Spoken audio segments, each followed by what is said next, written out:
Hər vaxtınız xeyir dostlar. Üzücü bir xəbərlə sizin qarşınızdayım.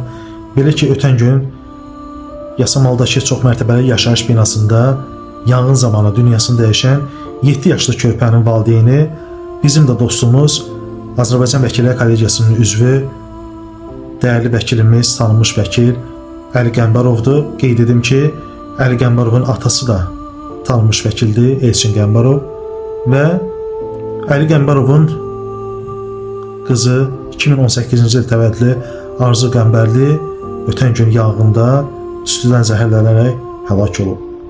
Və bir məqamda xatırladım ki, Əli müəllimin digər 2015-ci il təvəllüdlü övladı və həyat yoldaşı hazırda xəstəxanada reanimasiyadadır.